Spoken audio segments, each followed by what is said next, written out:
Okay, so we're gonna be doing a Pokemon video. Lord, give me strength. All right. So, yeah, I like the Pokemon games. I've been a fan since the very beginning. I popped out the womb, and the doctor put a Game Boy Color in my hands. I stopped crying. My first word was Heracross. I was playing about like all the games since like I've been a little child. Maybe only missed like a few of the spin-offs. Like I probably didn't play like was that weird crossover with the Pokemon games? Pokemon Quest? Yeah, didn't play that one. But pretty much everything else. And now that I'm older, able to record my voice, and we're hearing rumors about Gen 4 remakes, I kind of want to talk about what I want to see happen. I've had this idea for a little bit now, and it's ambitious, and it probably won't happen. However, I do want to tell people about it, because I think it'll be cool to just have a discussion about it, you know? And who knows, if we talk about it, put it in the air, it might happen one day. You know, manifest destiny. That's what we've been talking about. So, and talk about a couple of points that I want to go over. And the first point is Mega Evolution. I feel like it should come back to the game. It's a short idea, but I feel like Dynamaxing, Gigantamaxing, Z-moves, maybe Z-moves can come, but I feel like they should, for the most part, stick to their respective regions. Dynamaxing definitely should. Megas were aesthetically better than Z-moves and Gigantamaxing in my opinion, and they definitely weren't as broken as people made them out to be, and they can be explained away as to why they were there in the first place in this game, with Auraz's Zinnia explaining about how there is technically a Pokemon multiverse, and every version matters. So Emerald, Ruby, and Sapphire, the original ones, won't have Mega Evolution, but Omega Ruby and Alpha Sapphire definitely will have Mega Evolution. So, for the same theory, Diamond, Pearl, and Platinum wouldn't have Mega Evolution. However, these remakes can. Very simple. Will they do it? I don't know. GameFreak acting weird. I don't know what they're gonna do. So, the second thing is less of an actual idea, but more of a plea. I really don't want them to get rid of the Battle Frontier like they did in Omega Ruby and Alpha Sapphire. I was so very hurt for the past few generations because we haven't seen anything resembling the Battle Frontier ever since. The optimist in me had looked at Dynamax Adventures as a sign that they kind of remembered how the Battle Factory at least went, but even then, it's not enough to compensate for what we've lost. The Battle Frontier in Pokemon Emerald and Pokemon Platinum and Pokemon Heart Gold and Soul Silver were a banger. They gave you so much to do. It was so much of a challenge, and I feel like the game is geared more towards the children. They cut it out, and feels like an insult, you know? These kids can definitely rise up to the challenge.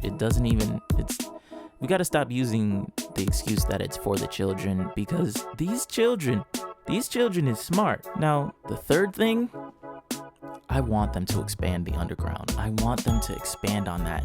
That's another thing that I hope they don't cut, but expansion on that, if we make a underground that is somewhat MMO style, somewhat like how the wild area is, and you have your secret base in certain areas, and someone can just come in and raid your base, and you have to catch them before they steal your flag for good. That would be amazing. Just having that interaction, and then you can like have battles with other players to win your flag back. You can race and set traps somewhere to prevent people from getting your flag. You can find rare items like we could in earlier games, but to have that on a much bigger level would be amazing. And I hope they don't cut it. I really hope they don't cut it. They might, but I feel like there's no need to. You've had it for all three of the games prior, so I feel like it's a necessity for the remakes, or else you're getting rid of what can be argued to be a very big part of the Pokemon games back then. Now, my last point is the biggest, so you guys might need to sit down when you're listening to this. So let me set up the scene for you, right? We have Gen 4, where everything started to go crazy. See, Gen 4 is where we started to experience our dimensional shifts in the Pokemon series. That is where, in Heart Gold and Soul Silver, you find an Arceus. You get an Arceus from the event, right?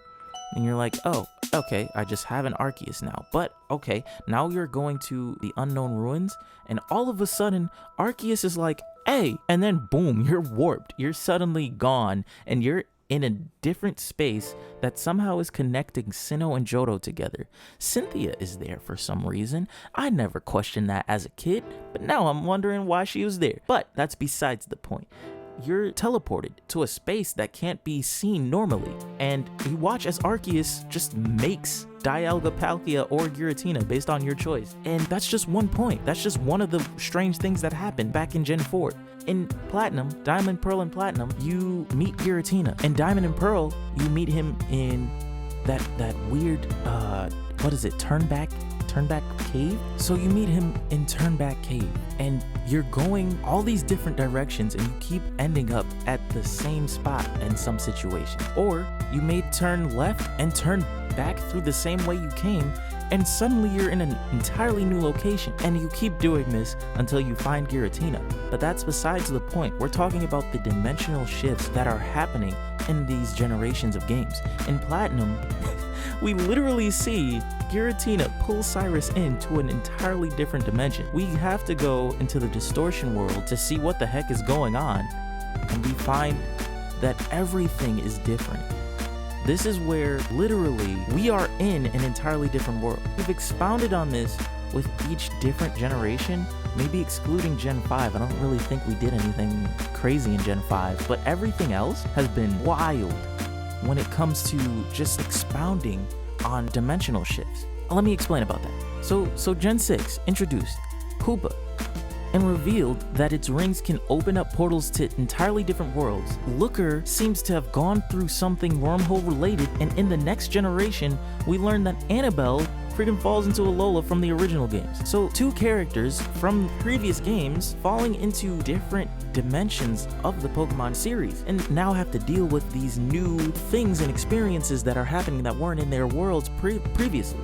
Now Ultra Sun and Moon has given us the ability to go to different dimensions off of your poster Pokemon, your Solgaleo or Lunala, and you fly through and you go to a wormhole and you're in another world to find Ultra Beasts. If that's not freaking mind-blowing to you, I don't know what is.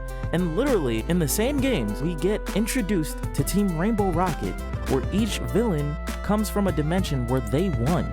They beat the protagonist, and after beating the leader of Team Rainbow Rocket, Giovanni somehow teleports himself away, and he implies that he's going to a different world to unleash some evil schemes. So, with this remake, I would definitely want some of the post-game to deal with Koopa and Team Rainbow Rocket's Giovanni. We could adventure to different areas, sort of like how the Ultra Wormholes were, with the plot being centered around Giovanni popping into the Distortion world to grab Cyrus after everything is said and done, and we beat him, and he stays back like he did in the original game, and then Giovanni will start using Team Galactic to make a second strike. Now imagine you, as the player, has to team up with Koopa in order to chase down Giovanni and Cyrus, traveling to different worlds and stumbling upon different techniques in Pokemon.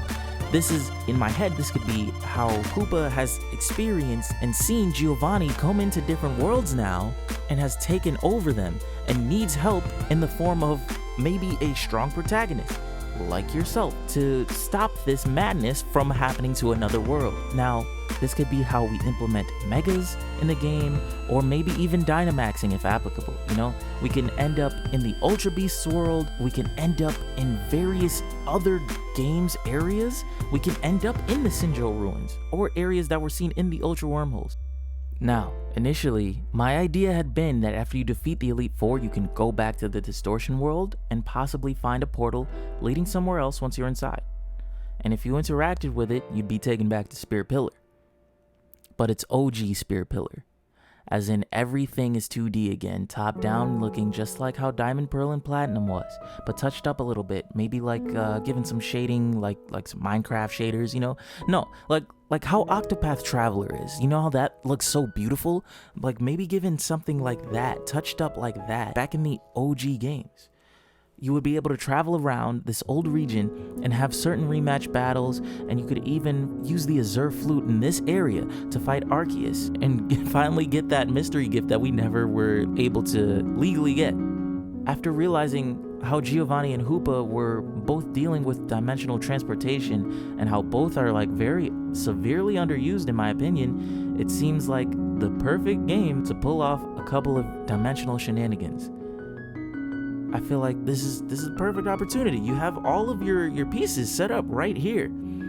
So I know that it's overly ambitious. I know that it probably won't happen. I know that it's GameFreak not having the time to implement all the things together because they're trying to keep up with all of the animes and card games that they have going on at the moment. They want everything to line up together. But I just think that this would be a great idea.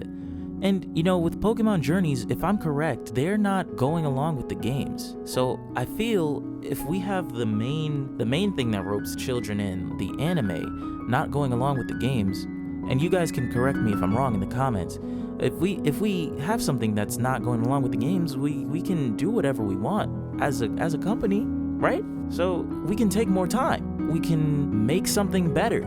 We can put more thought and development into the games.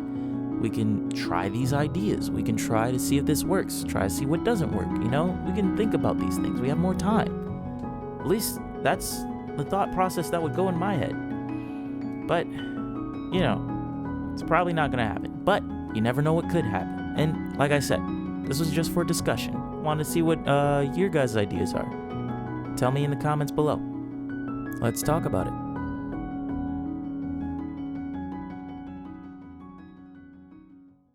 Whoa, hold on. Short disclaimer.